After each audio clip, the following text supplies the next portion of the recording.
Assalamualaikum warahmatullahi wabarakatuh.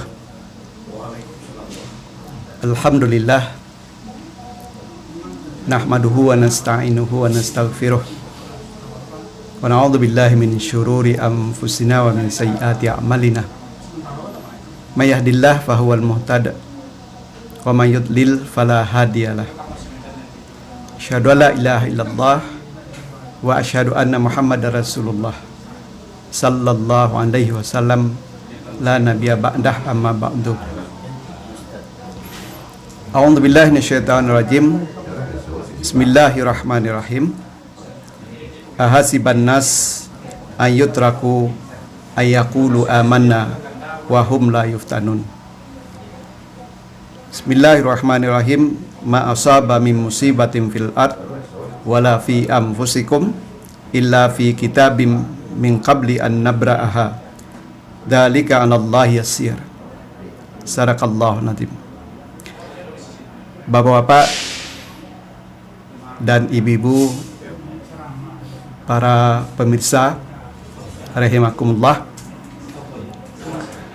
pertama sekali kita kembali mengucapkan puji dan syukur kehadirat Allah Subhanahu wa taala yang masih melimpahkan berbagai rahmat, taufik dan hidayahnya kepada kita bersama. Salawat dan salam untuk uswah, qudwah dan teladan kita Nabi besar Muhammad sallallahu alaihi wasallam.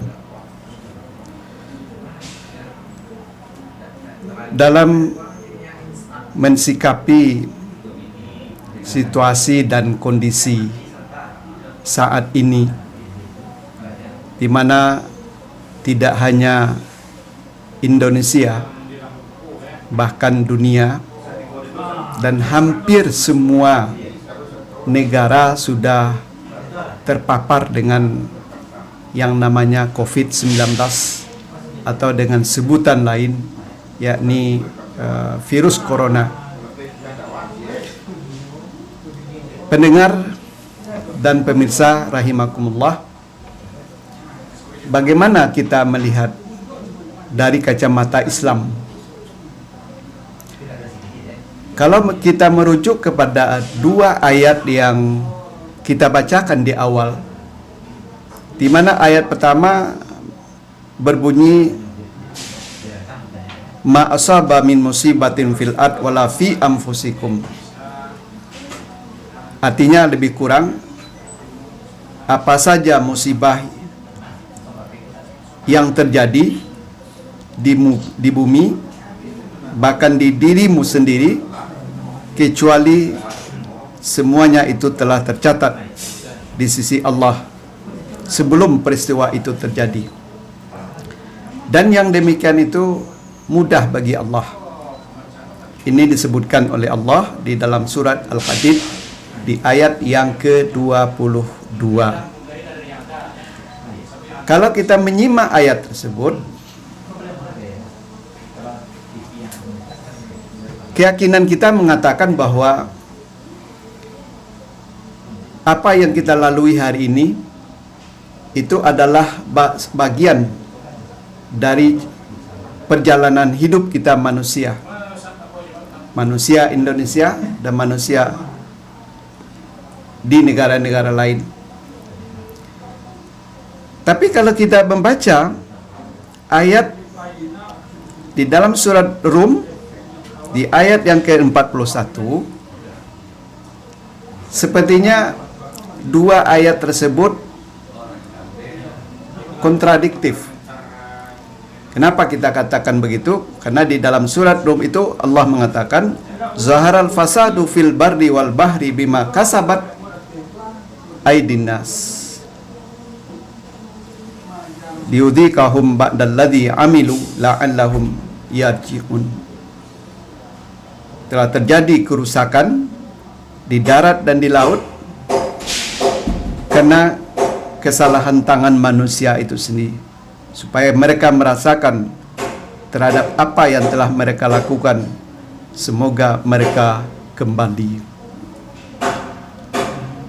Pemirsa rahimakumullah, ayat tersebut tentu tidak berlawanan. Walaupun secara lahiriah berlawanan. Cuma ayat itu bisa kita kompromikan. Nah, bagaimana mengkompromikannya?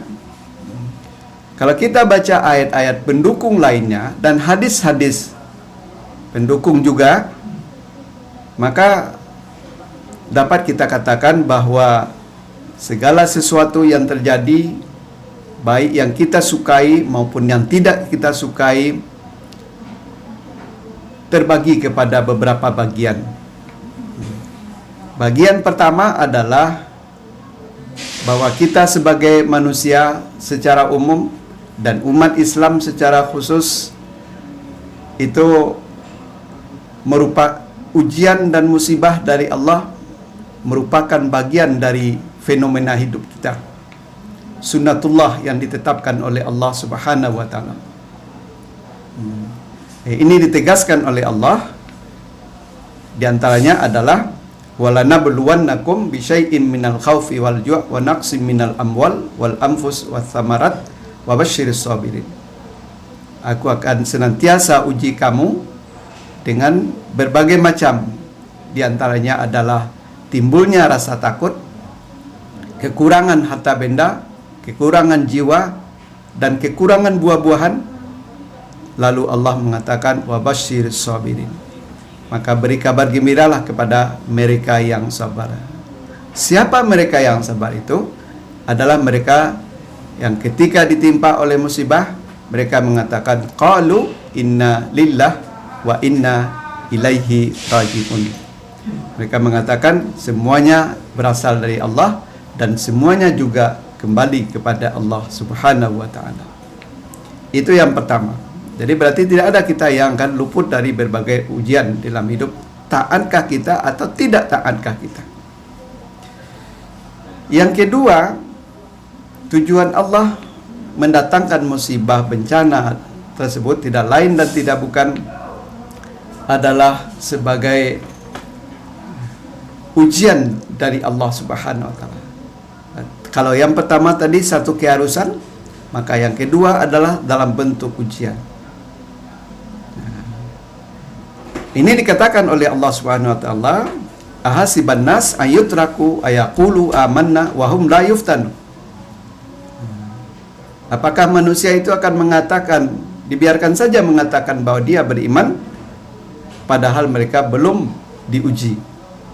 Jadi baru kita bisa mengatakan saya memang telah beriman. Karena ketika diuji oleh Allah, maka iman saya tidak berkurang, tapi justru malah semakin membaik dan semakin mengental. Jadi kalau ada orang ditimpa musibah, lalu dia sabar, bahkan meningkat keimanannya, ketakwaannya kepada Allah, maka ujian itu bagi dia adalah suatu nikmat. Itu yang kedua.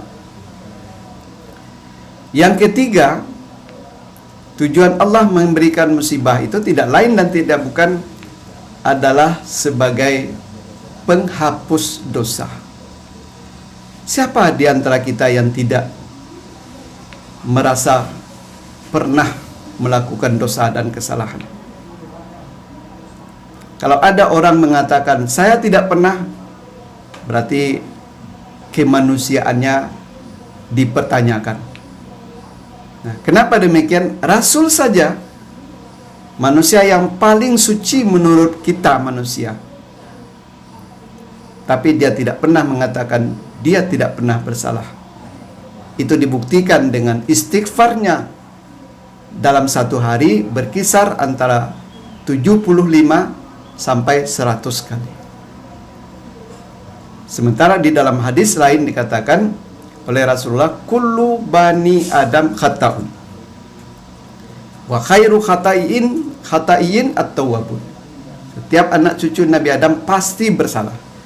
Jadi Rasulullah sendiri tidak mengecualikan dirinya, tapi dia memasukkan dirinya kepada seluruh anak cucu Nabi Adam. Tapi kata Rasulullah, wa khairu khata'in at-tawwabun. Tapi sebaik-baik orang yang bersalah adalah mereka yang mau tobat dari kesalahan.